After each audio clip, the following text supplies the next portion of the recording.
Bueno, yo creo que me escuchan, hasta preferiría sin micrófonos si todos escuchan. Primero, reiterar los mejores deseos y shalom. Y simplemente... ¿sí? Perfecto. Bien. Simplemente fue el saludo, no por ser reiterativos menos importante, Betty, por favor. Bueno, primero es un gusto poder compartir esta mesa.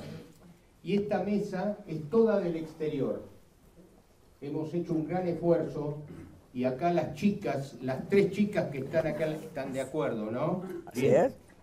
Tenemos gente de Israel, gente de Cuba, priorizando y focalizando en el tema que nos ocupa, nos preocupa y la idea es seguir desarrollando y estudiando.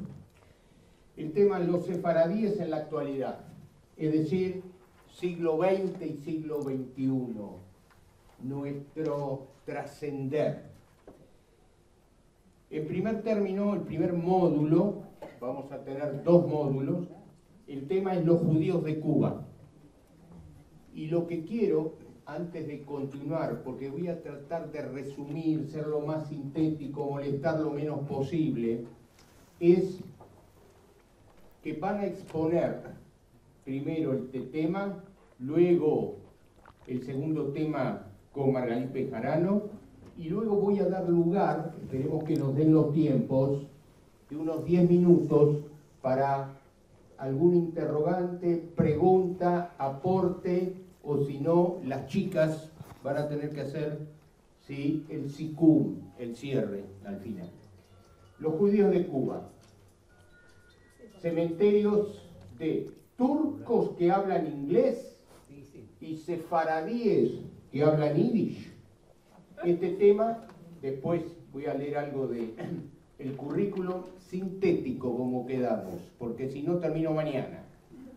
Maritza Corrales Capestany de la Universidad de Cuba y Isneisis, te pronuncié bien, ¿no, Inés? ¿Está bien? González Pérez, también de la Universidad de Cuba. El cubano es pueblo oriundo del mar y de cruce de caminos, ese azar concurrente que nos situó por siglos en la frontera de todos los imperios, propició nuestra porosa idiosincrasia, alejado de fundamentalismos religiosos excluyentes, aunque no raciales. En realidad, nosotros acá vamos a tener, en este trabajo, pretende analizar 3 aspectos. Uno, ¿por qué la minoría sefaradí, además del importante rol desempeñado en el establecimiento del cementerio Ashkenazí, ¿correcto? Es esto, ¿no? Eso el cementerio Ashkenazí desde 1906. Fundó 6 de nuestros 7 cementerios judíos. ¿Qué más vamos a analizar? 2. ¿Por qué aún desde 1921 construyeron los de provincia, no eligieron el de la capital, es decir, de La Habana, hasta 1942? Y 3, cómo las tradiciones hebreas, forzadas a interactuar ¿sí? Con un nuevo escenario que tuvieron que negociar y conquistar frente al mundo simbólico nacional. Estas confrontaciones culturales. En primer lugar, destacar la presencia de Maritza Corrales Capistany. Es historiadora de la presencia hebrea en Cuba. Miren qué interesante el tema y poco conocido, Maritza. Colaboradora del Centro de Estudios de África y Medio Oriente, del Centro de Migraciones Internacionales, la Fundación Fernando Ortiz y el Instituto Superior de Ciencias de las Religiones. Puedo seguir, enumera la cantidad de publicaciones, libros, y el primer documental también sobre la presencia sefaradí en el país. Los trabajos suyos han sido publicados en compilaciones sobre el tema en Estados Unidos, México, Italia, Israel, España, Chile y Holanda. Vamos por más. Bien. Ay, ¿te pareces a mi presidente? Ajá. ¿Qué dijo eso?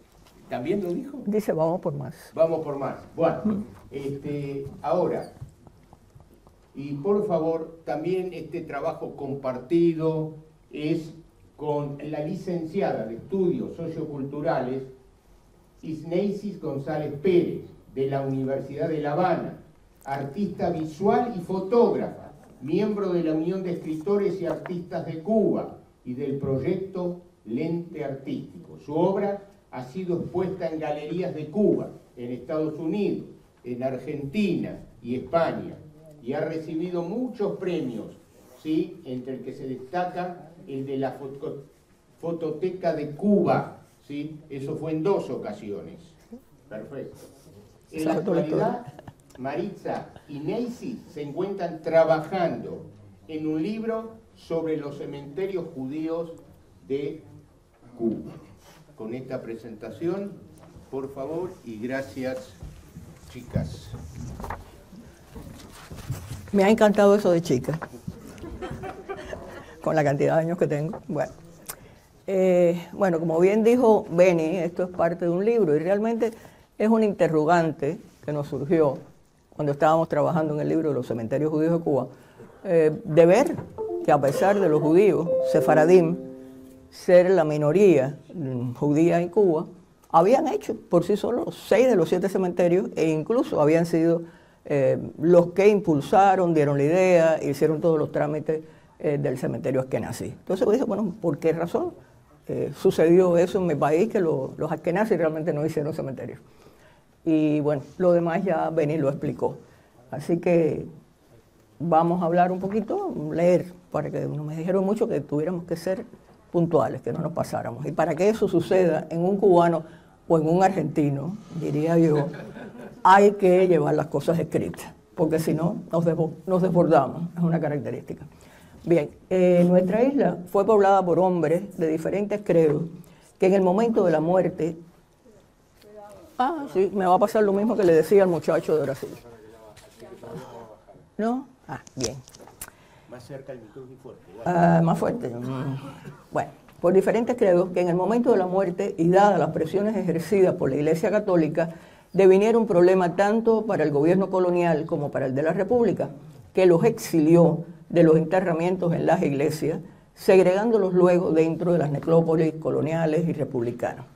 Sin embargo, ese afán concurrente que ya había leído algo Benny, que nos situó por siglos en la frontera de todos los imperios, propició esa porosa idiosincrasia, como bien ya definieron, alejada de fundamentalismos excluyentes, religiosos, aunque no raciales, y eso es un punto importante también para cómo va a ser el tratamiento a los judíos, que hizo que clasificáramos a los inmigrantes por su color y procedencia geográfica en franca ignorancia de sus dioses. Ello, unido en la isla a la preponderancia de una religiosidad popular antes que católica y al capital simbólico de ser percibidos como blancos, permitió que los judíos no sufrieran exclusión y acabaran enterrados en la iglesia del Espíritu Santo, increíblemente en el siglo XVII, y en los cementerios nacionales y provinciales. Así, denominados por sus lugares de origen, sin que su imaginario religioso fuese tomado en cuenta, terminaron integrando a nuestro etno nacional los llamados, como ya aquí se mencionó, portugueses de los siglos XVI al XIX, los americanos del imperio colonial, del fin del imperio colonial, los turcos de las guerras balcánicas, los polacos de las restricciones inmigratorias de los años 20, los refugiados del Tercer Reich y los sobrevivientes de la Segunda Guerra Mundial. Esos fueron los nombres que se les dio simplemente en Cuba. Nuestra historiografía ha estudiado el entramado asociativo, económico e identitario de los diferentes grupos que nos conforman, pero ha soslayado el abordaje de los rituales de muerte, con excepción de los de origen africano. Y eso es una de las cosas que vamos a incluir en este análisis. Muy someramente, ¿no? Pero bien. En 1899, el gobierno interventor estadounidense adjudicó la administración de los cementerios al ayuntamiento porque, y cito, el clero español no ofrecía tolerancia ni aún a los muertos. Fin de la cita. Favoreciendo que otros grupos etnorreligiosos construyeran sus leyes de memoria, o sea, sus lugares de la memoria. La Primera Guerra Mundial, que desestabilizó social y económicamente al país turco, obligó a los judíos allá asentados a refugiarse en otras tierras. Su migración a Cuba en las primeras décadas del siglo XX exhibió diferencias culturales, lingüísticas, de clase e ideológicas tan marcadas respecto al subgrupo askenazí que podríamos decir que, cito, el único lazo que los mantuvo unidos fue el deseo de permanecer fieles a su fe o al menos el de morir como judíos. Fin de la cita. Un poquito más cerca de acá para que entre No, esa cosa que me deja sin ojo. ¿Aquí? Ok, bien. Vamos a hablar del ajiaco judío. Es como nosotros le llamamos a la mezcla étnica de nuestro pueblo. A nuestro primer cementerio hebreo, fundado por americanos, mayoritariamente de origen alemán y rumano, lo llamaron el cementerio de los turcos. Aquí viene una frase que creo que sintetiza muy bien eso. En 1916, un cochero confiesa que le habían tirado un cubo de agua fría cuando les petaron que el muerto no era cubano, ni chino, ni español, y que el entierro no iba para Colón, sino para el cementerio de los turcos. Increíble que a un cementerio de Ashkenazí se le llamara el cementerio de los turcos en mi país, pero así fue. Afirmación que no solo evidencia nuestro desapego geográfico, sino como las fronteras entre los judíos y los cubanos y entre los judíos y los no judíos se difuminan, ofreciéndonos una privilegiada perspectiva para observar aquellos factores sociales de continuidad y cambio implícitos en la muerte, en tanto elemento definitorio de identidad de un grupo social en contextos históricos y geográficos diferentes. Al ser el de los americanos, este que vieron aquí, el único Bet Haim, los turcos debieron gestionar con ellos sus entierros. De ahí que encontremos sefaradíes pertenecientes o no a la United Hebrew, que era la organización que agrupaba a los norteamericanos, de alto poder económico, como Judith Maduro, esta que ven aquí, o como Morris Mayorkas, o pobres, o muy pobres, como el turco Abraham Meyer, el primero en ser enterrado el 27 de diciembre de 1902, y que aún sigue, como se diría en latino, creo que descubichado, ¿no? Parece que es así. Aunque se afirme que los americanos no discriminaron en la muerte, fueron múltiples las trabas y estereotipos paternalistas que aplicaron. Criticaban las costumbres sefaradíes, les exigían ceremonias, cito, lo menos ostentosas posibles para no crear un criterio erróneo de la cultura de los residentes hebreos, fin de la cita, y estipulaban que los espacios arrendados debían estar separados desde los fundadores, teniendo sus miembros el derecho de seleccionar los lotes antes que los turcos.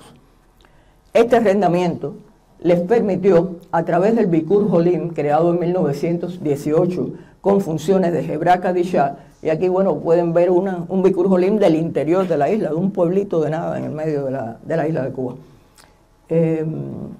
Encargarse de su rito funerario, asistir a los familiares de los fallecidos en el financiamiento del entierro y asumir el de los pobres. Pero esto realmente no fue suficiente. Y en 1934, tal vez porque, como dice Margarita en uno de los libros, no tenían el mismo idioma que los americanos y pensaban que se rebajaban al pedirles que les dieran una fosa o un entierro, o porque cada vez que moría un sefaradí pobre había que salir a buscar plata para poder enterrarlo, decidieron iniciar la campaña para su cementerio. En la primera circular, que es esa que ven ahí, a las hebreas, que además se la dirigen a las mujeres, no los hombres, explican que habían adoptado la costumbre, está marcado en amarillo, de recordar los días de Rosh Hodesh a las amas de casa para que estuvieran al tanto de las fechas hebraicas y, cito, recibir los donativos que voluntariamente brindan, sin importar la cantidad, por mínima que fuera, que todo es bien recibido. Fin de la cita. Varios documentos testimonian sus esfuerzos. Aquí tienen, bueno, una hoja de la Asociación Hebrea Shevet Ahim, del Comité Pro Cementerio de la Unión Hebrea. Tienen el contrato de compraventa, los bonos que hicieron para recaudar dinero. Ese es el primer bono, por cierto, de Bejora, viuda de Meshulán. Pero, a pesar de la delicada bondad con que terminan sus misivas, y a mí me encantó eso, quiera Dios que por largos años no tenga que utilizarla para ninguno de ustedes, desafortunadamente, el 17 de marzo de 1942, realizan su primer entierro, el de Salomón Eskenazi. Sin embargo, aquí van a ver el tercero, porque el de Salomón la tumba quedó destruida. Este es uno de Simantov al-Hanati, que es el que está en esa tumba. La portada del Menuhat Olamim, que es el nombre que le dieron, o del reposo eterno del cementerio sefaradí, posee un simbolismo sobrecogedor. Pintada de amarillo y con la línea del ferrocarril frente a su entrada, trae a la memoria las estrellas cosidas a la ropa y la impactante imagen de la férrea línea de la muerte en Auschwitz. Aquí, a mí eso siempre me ha parecido sobrecogedora siempre que me paro frente a él esa imagen. Pero bueno, es así. Pasa, nena. Aquí, bueno, van a ver el traje, la tarja de los fundadores, ahí tienen los nombres de quienes fueron, el cuarto de la Tajará, bueno, la Geniza, por supuesto, para poner las cosas. Si comparamos los reglamentos con los de la United Hebrew, lo primero que destaca es su mayor religiosidad. Religiosidad que explicaría por qué los 7 cementerios hebreos de la isla surgieron por iniciativa sefaradí, incluyendo el de los americanos, cuya reunión oficial, inicial, además se realizó en esta casa que ven aquí, que es la casa del argelino Manuel Hadida, quien no solo dio la idea, sino que fue el responsable de gestionar su permiso ante las autoridades norteamericanas interventoras, como lo ven ahí. Esa es la carta del State Department diciéndole, bueno, Hadida, que es el que se va a encargar de todas las... y se encargó, en definitiva.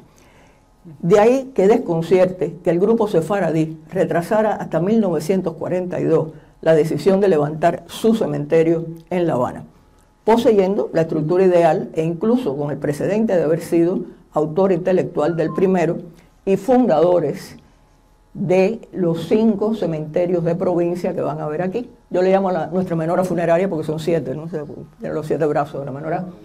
Y aquí ven, ¿no?, cada uno de ellos en el año en que fueron construidos, por orden de aparición, fueron 23, 27, 25, 23, 32, los cementerios que tenemos en la isla. Yo diría que hay 3 circunstancias que pienso propiciaron la erección de estos, retrasaron el de la capital e impulsaron finalmente su construcción en 1942. Primero, la afiliación reformista del grupo norteamericano, desde el punto de vista religioso, y el desapego religioso de buena parte de los askenazíes llegados posteriormente entró en franca contradicción con el grado de religiosidad y tradicionalismo de los sefaradíes.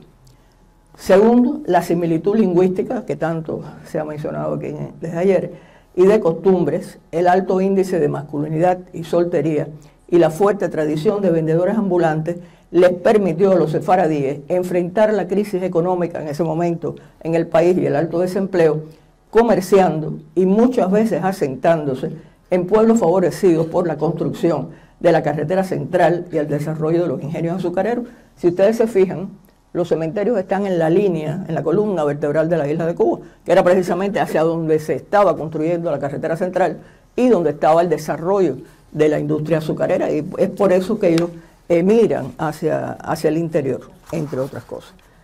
Y el tercer punto, que es que ya después de ese asentamiento que tuvieron en el interior, la prosperidad económica que ellos alcanzan, unida a las necesidades de estudio y de matrimonio también de las hijas, hacen que ellos regresen a La Habana y lógicamente hagan la construcción del cementerio sefaradí en el 42, y es por eso que yo creo que esas son las causas que lo demoraron.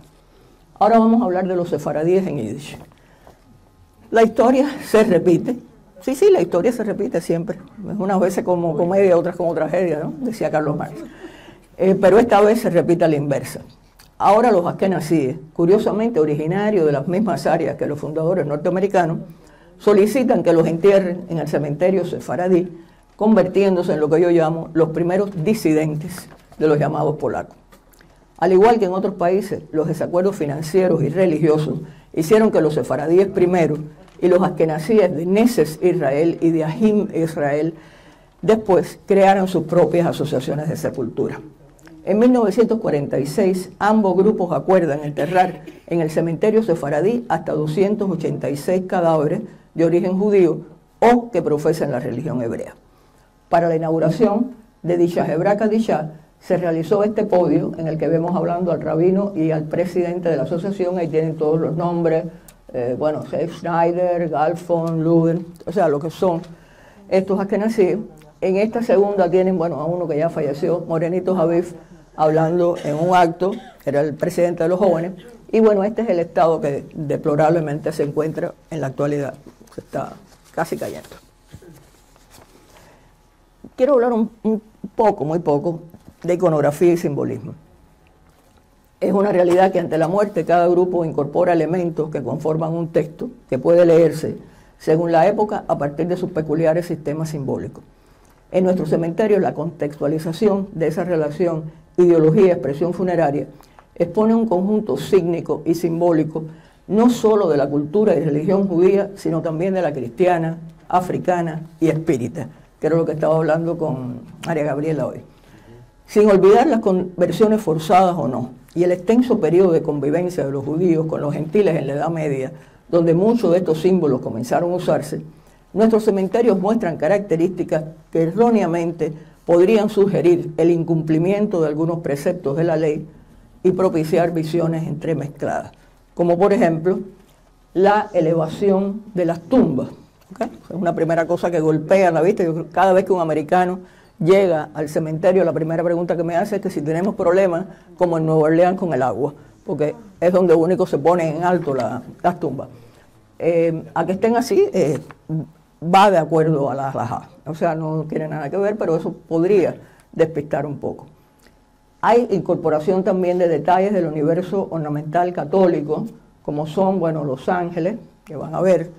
Teníamos muchos angelitos, desafortunadamente volaron, se fueron, no existen. No sé, se los han ido robando y los ponen en las esculturas en los jardines de las casas. Pero bueno, se han perdido. Estas son fotos originales porque yo las tenía de muchos años, si no ya no los van a ver. ¿Y por qué pasa esto? ¿Por qué razón las tumbas elevadas? ¿Por qué? Porque los talladores que hay en Cuba simplemente eran cristianos. O sea, no había nadie dentro de la comunidad judía que hiciera las matzabas. Segundo elemento que también es un poco desconcertante es el que no se observe estrictamente la codificación del espacio a causa de los árboles, como verán, muchos árboles, la elevación del terreno. En Cuba no hay áreas diferenciadas para rabinos, para presidentes de comunidad o coanim. Eso no existe, no existe. Excepto la que van a ver abajo, que es la destinada a los niños, que, bueno, eso sí. Y también es interesante que, bueno, que si bien los ortodoxos normalmente entierran a los suicidas en una esquina del cementerio, eso tampoco se da en todos los nuestros. Es decir, nuestros cementerios son bien, a pesar de que todas las sinagogas estaban afiliadas al movimiento ortodoxo, eso no se refleja, al menos en el momento de la muerte. Estas licencias, que ya le explico, junto a la escasa presencia de símbolos religiosos judíos, hablan de una comunidad fuertemente Yiddishkeit en el caso de los polacos y de mayor observancia, y como dice Margalit, entusiasmo sionista en el de los turcos. Como vemos, por ejemplo, en la tumba de Matilde Hassan, en que los caracteres hebreos forman la palabra Sion, en franca alusión a la unificación de la nación hebrea, y que se siente más como un mensaje de identidad nacional que religiosa, en el caso de los nuestros. Le quise traer algunos de los símbolos preferentes, bueno, los han visto en todos los cementerios, como por ejemplo la estrella, que es muy popular en los cementerios polacos, o sea, muy rara en los cementerios polacos, bastante popular en los turcos. Esto es de Gastón Maya, un policía militar que murió en la Segunda Guerra Mundial. Y esta me gusta, es de Fanny Navarro, porque en lugar de estar hecha como todas las tumbas de mármol o de granito de nuestros cementerios, está hecha con la piedra típica de jaimanita cubana. Eso me gusta, la rugosidad, ¿no? Y le quiero hablar, como yo soy también muy irreverente y me dan gracia las cosas que pasan, de dos curiosos disidentes askenazíes. El primero es Sebastián Cano. Es un hombre que me intrigó muchísimos años. ¿Por qué me intrigó? Que hubiera un askenazí, o sea, un sefaradí, con ese nombre de conquistador peninsular, que era el editor de todas nuestras revistas en Yiddish. Y yo decía, es imposible. ¿Cómo es posible que Sebastián Cano edite las revistas en Yiddish? Bueno, realmente tanto busqué que me apareció la causa. Él era un askenazí muy, muy hábil, muy inteligente, que se dio cuenta muy rápidamente que con el nombre que él tenía, él no se le podía presentar a un cubano. ¿Por qué? Porque su nombre, ay, los teléfonos, nos persigue la música de los teléfonos. La última frase. A ver, que repita. un documento me confirmó que él era askenazí, pero digo yo, con mucha agilidad mental. Él entendió la inconveniencia de presentarse ante un cubano con su real apellido, que transliterado del ruso, y si aquí hay gente que hable ruso sabrá, y por favor discúlpenme lo que voy a decir, su apellido se pronunciaría Kagan, porque es el apellido Kogan, y en ruso se dice Kagan, pero es como se traduce en español. Y el hombre entendió que eso era imposible, que él dijera Sebastián Kagan, porque bueno, los cubanos lo iban a acribillar de risa, ¿no? Y el segundo disidente es Samuel Wolf, y este me extrañó por dos cosas. La ausencia de información, el alias, porque dice Samuel Wolf, known as Jackie Davis, sugiere, pues además por la dedicatoria también que dice His Friends, muy críptica, sugiere que estaba vinculado al mafioso Meyer Lansky. Como ustedes saben, yo siempre digo que yo nada más que hablo de los judíos buenos de Cuba, no hablo de Meyer Lansky, pero bueno, era el jefe de la mafia. ¿Perdone? El nombre. Del mafioso. Meyer Lansky. Lansky, el segundo de Luque Luciano en Cuba. Ajá. Bien. A mí también me extraña otra cosa de él, porque cuando estuve revisando, él está enterrado al lado de un sefaradí, en el área de los sefaradíes, no en el área de los ashkenazíes. Y me imagino que hay dos posibilidades nada más de interpretación. Una, de que, bueno, el hombre realmente Wolf era lobo, y es uno de los tantos sefardíes dando vuelta, o que el Aneses Israel, que era la Hebra Kadisha de los ashkenazíes disidentes, sabiendo quién era, dijo que de ninguna manera podía ser enterrado en el área ashkenazí. Traje un candelabro, porque, bueno, que normalmente aparece en las tumbas de mujeres, pero me llamó la atención que fuera en la de un hombre, que no es lo normal, porque, bueno, para recordar el encendido de las velas, etc. Y bueno, como era un hombre muy viejo, me imagino que también por eso se le aceptaba que era un hombre más sabio y más respetable. Bueno, el libro abierto, estos son de distintas sinagogas, esto por ejemplo, el cementerio, este está en Santiago, este es el del rabino sefaradí de La Habana, y ese es el rabino de la sinagoga siria, José Nieto Margalí, que era el de la sinagoga siria, que duró muy poco tiempo en La Habana, pero bueno, que estuvo. Y bueno, también el árbol, trunco, que me gusta mucho, sobre todo aquel cortado, ¿no? Que como ustedes saben son símbolos de vida, que truncos señalan una muerte joven. Quiero también hacer una referencia breve a la masonería, la relación de la masonería con los judíos. Los vasos comunicantes entre judíos y masonería, aunque manipulados negativamente por la literatura antisemita, son evidentes. La aceptación de un ser supremo que no implica una modalidad idolátrica, unido a un ecumenismo ajeno a todo fanatismo religioso e intolerancia política, y el hecho de ser una asociación esencialmente masculina, cuyos objetivos y principios coinciden con los del Bikur, la Hebrá y el precepto del Tikkun Olam, posibilita comprender el alto grado de incorporación de los judíos a estas asociaciones. Y aquí tenemos a Comanchero, a Aviv, en el monumento a José Martí, el Parque Central nuestro, poniendo una ofrenda con los símbolos masónicos. Y traje 3 ejemplos de 2 cementerios de La Habana y uno de provincia. Este, bueno, de Vidal Cohen, que tiene el ojo luminoso puesto ahí, y bueno, está en el cementerio de la United Hebrew, en el cementerio que nací.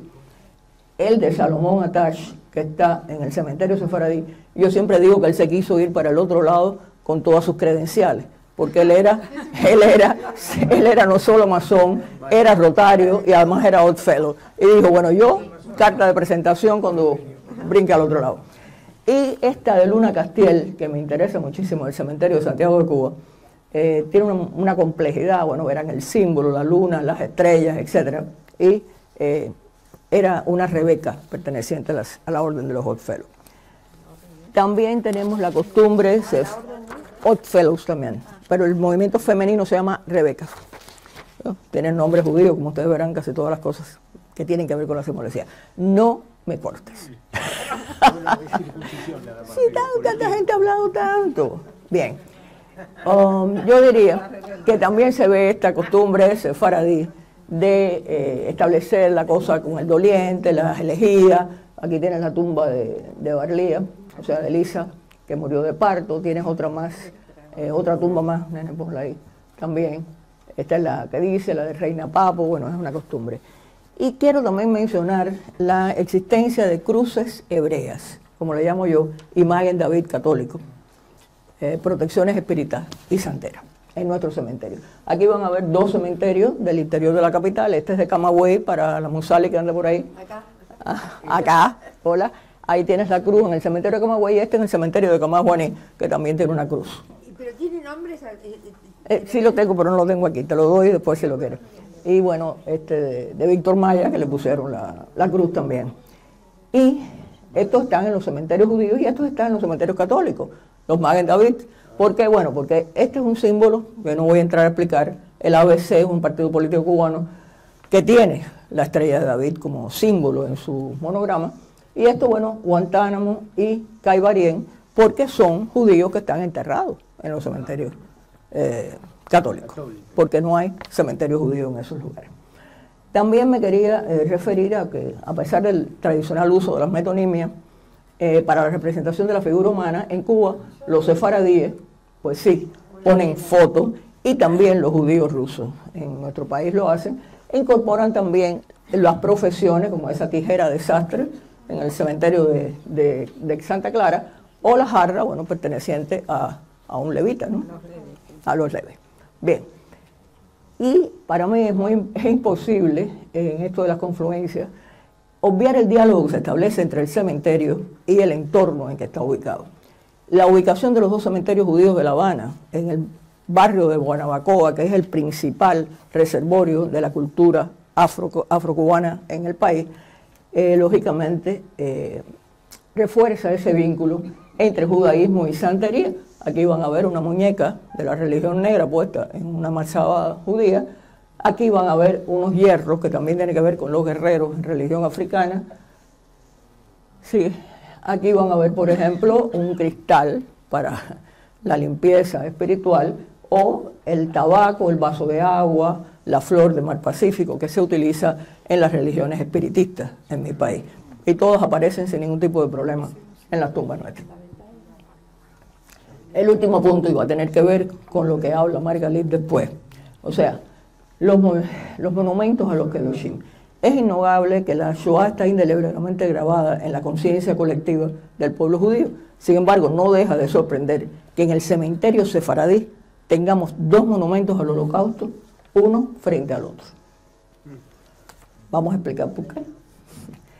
El sefaradí, que fue el primero en elegirse, por cierto, en el hemisferio occidental, ese monumento se hizo en 1947 en Cuba, antes que ningún otro país lo erigiera.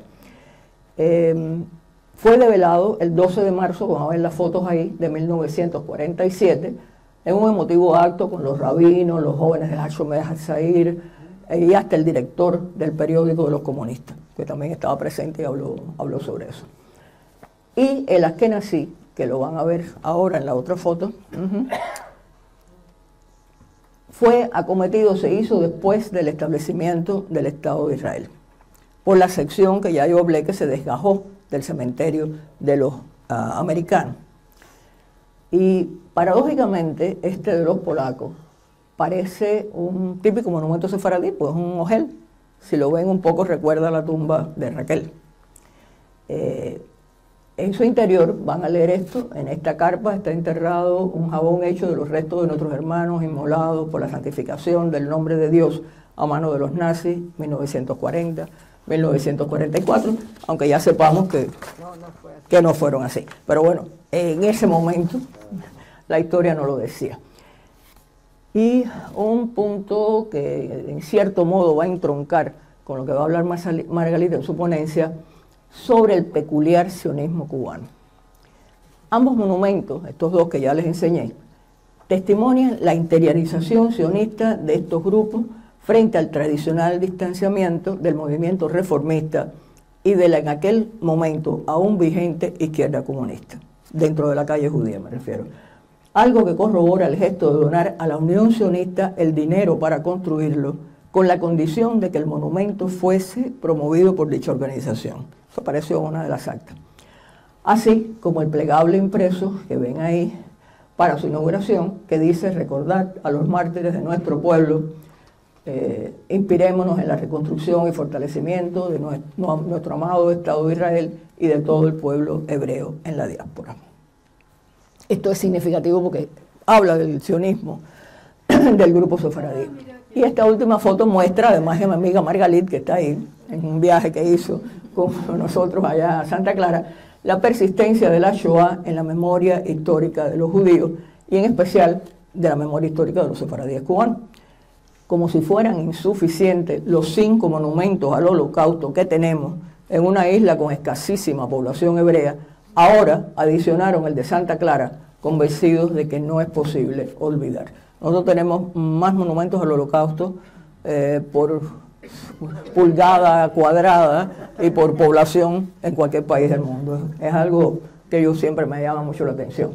Bueno, yo diría que en estos cementerios, entre mármoles y granitos, descansan hombres y mujeres que hicieron de Cuba su patria, que murieron en ella y por ella, y que dejaron su impronta en la cultura, las ciencias, las artes, la política y la economía, contribuyendo decisivamente a la forja de la nacionalidad cubana. Yo tengo conclusiones, pero creo que el dictador de Beni no me va a dejar leerlas. No me las deja leer. Bien, no las leo. Vamos para después, si quieres. ¿Las conclusiones? Bueno, hágale. Un momento. Bueno, primero, para puntualizar. Gracias. Toda Rabá, una religión popular, antes que católica, y el capital simbólico de ser percibidos como blancos, impidió que los judíos sufrieran la exclusión de negros y chinos. 2. La necesidad de un lugar para ser enterrado no funcionó como factor de unión interna, ni propició la creación de marcos comunitarios comunes entre judíos de diversos orígenes, que más bien resultaron condicionados por sus afinidades ideológicas. El reformismo del grupo americano y sus prejuicios para aceptar a los sefaradíes, junto a la tibieza religiosa de buena parte de los askenazíes de Europa del Este, hizo que los turcos en la práctica se responsabilizaran con la construcción de todos nuestros cementerios. El retraso en levantar el suyo, bueno, ya lo explicamos, por el pasado hispano, el índice de soltería, la tradición de vendedoras ambulantes, que favoreció su dispersión geográfica, propició los cementerios de provincia y otros factores de movilidad social que ya también explicamos provocaron con posterioridad su movimiento migratorio inverso a la capital y la erección de su Menuhat o la Almimae. La deficiente codificación del espacio cementerial y la escasez de símbolos religiosos apuntan hacia una comunidad fuertemente discaid y más sionista entre los turcos.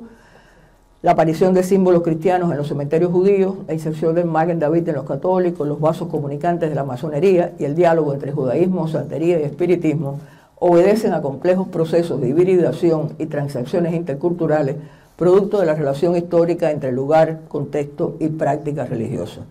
La inusual existencia de 2 monumentos al Holocausto refleja la tendencia sionista de estos grupos frente al desapego del movimiento reformista y de la izquierda comunista en aquellos años. Tendencia que influyó, independientemente del grado de observancia religiosa, en la separación de Knesset Israel del cementerio de los americanos. El número de monumentos a los Kedoshim en la isla es testimonio del significativo peso que detenta el Holocausto en la memoria histórica de los judíos cubanos. Bueno, pues ahí ya tienen un enfrentamiento a nuestro cementerio.